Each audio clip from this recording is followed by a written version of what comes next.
lang na akong paso-paso dire o ang akong tingog, ako lang panakon. So, ang pagkalawat, kung atong inumduman, tatanan nag-aging sa katikisin tingali, usa na siya sa mga sakramento nga gihatag kanato sa atong simbahan. No? Pila man ka sakramento? Ha? Pag indumog, kusgan? 7. Pila? 7 sacrament. 7. So, usa ni ang pagkalawat or Holy Communion. Ya, sa nagadahan naman yung termino ang gigamit na to. Holy Communion, Eucharistia, o pag Bisaya, alawat, pagdawat sa lawas o dugo sa atong Ginoo. Nagkaroon po tagang, ako ipaamin ninyo, asa man siya nagsugod, no? Naipitong ka sakramento, kung ato lang reviewon, gipundok ni siya o tulog ka pundok. Depende sa iyahang tumong o kahulugan. So, ang unang pundok mo ang pundok sa sakramentos pagpasakop. Sakop pa. Saman? Kinungdo pa mo? Bunyag? Prestimonya. O pirma? Pirma. O Holy Communion o pagkalawat.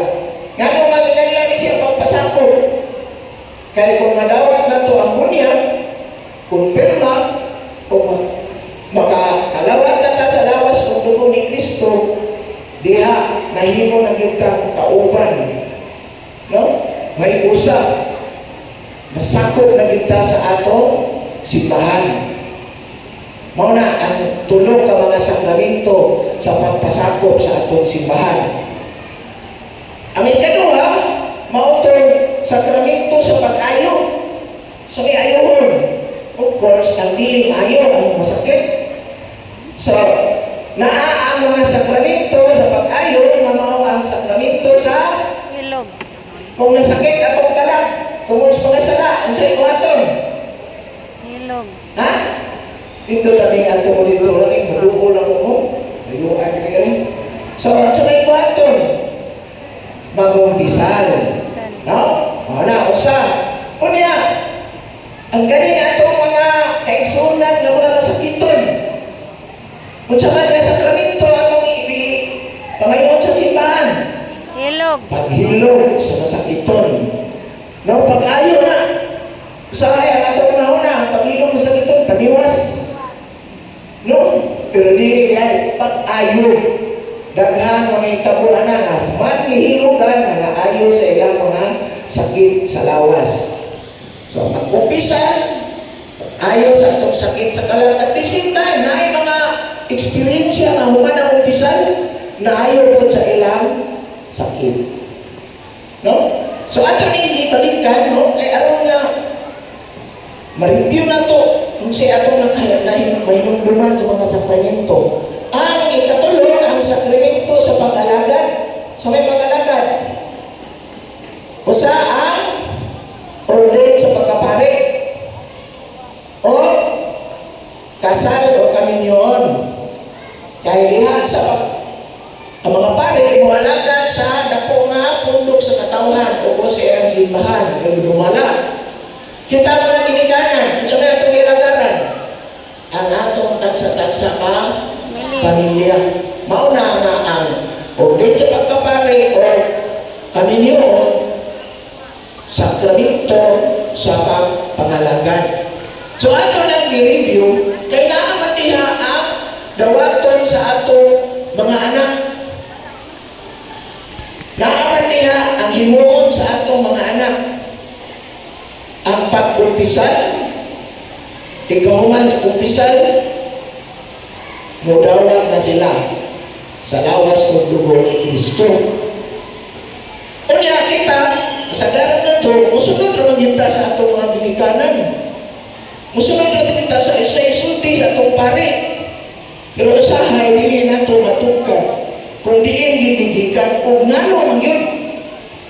Importante yun na nga, mga tanang, ngano man. Ngano mga lawat man yun. Ato magtukan.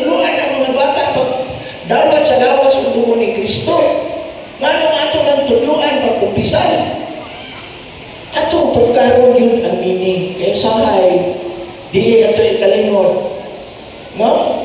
Naa sa statistics dinis Pilipinas 80% mga Katoliko.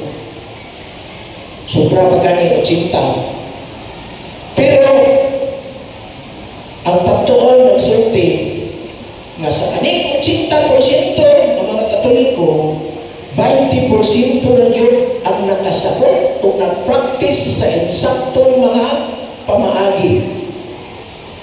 Muna usahay ingon ta, ng mga Katoliko na daghan yang mga plahubog kawagtan sa pangadihan.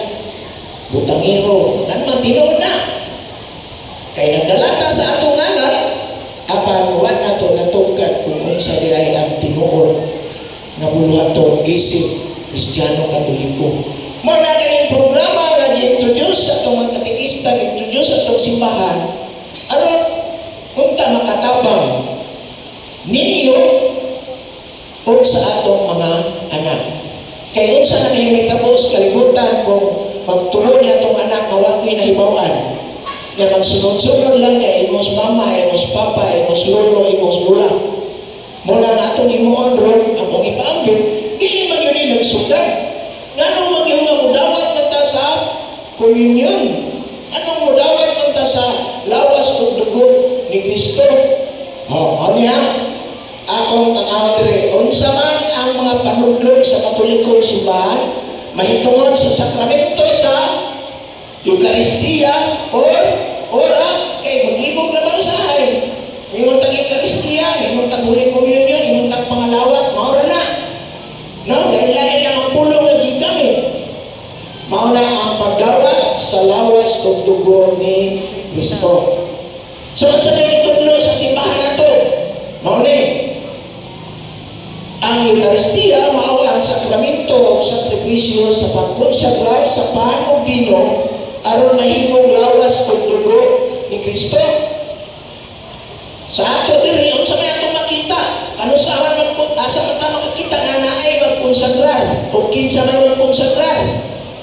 Ang pare ra gyud, mga bispo, makakonsagrar sa pan o bino nga mahimong lawas o dugo ni Kristo. Pinungutan na ta, anong mga pare ranan? Kita diyan. Kaya mga pare, naagihatagan o otoridad sa Ginoo ni Jesus Christ sa pagbuhat niini. Naasa atong basahon niya sa Biblia, Mateo 16, 18, 19. Unsa may gisugod ni Kristo ngadto sa iyang mga apostoles, ingon siya, no? Ingon siya specifically kang Pedro sa ibabaw ng bato tukuron kung akong simbahan o bisan ng ganghaan sa kamatayon o sa Hades o impierno, no? Di makabuntog nini. Kinsa nagsulti? Si Jesus Christ. Kung kita nakailatan ni Jesus Christ na ato siyang Ginoo, dapat yung mamutuo taniya. Kung siya isumpay sa Ginoo ni Kristo ngadto sa iyang mga apostoles, ang tagan ni Pedro o Yahweh, ang imong idilig sa kalibutan, idilig dito sa langit. Ang imong itugod sa kalibutan, itugod sa dito sa langit. Giga na ni Ginoong Kristo. Kaya tagang otoridad ang mga pare pagsunod kung sa iyahang ipahimo nila. So muna yung sundanan. Karon, unsa pa may ingon ni sa unsa ang Eucharistia, usa ka bantugan usab na santo. Ni Santo Tomas de Aquino ingon, ang Eucharistia mao ang kinalabuan sa tanan sakramento. Unsay kinalabuan? Pito na to.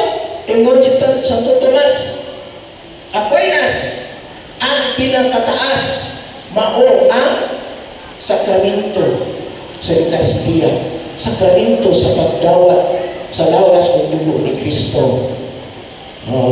Atong padayon nga naman, ganun kaingon mo lang si anak, si Santo Tomas, tungod kay diha sa Eucharistia, dili lamang nga madawat nato ang grasya nato iginahanglan.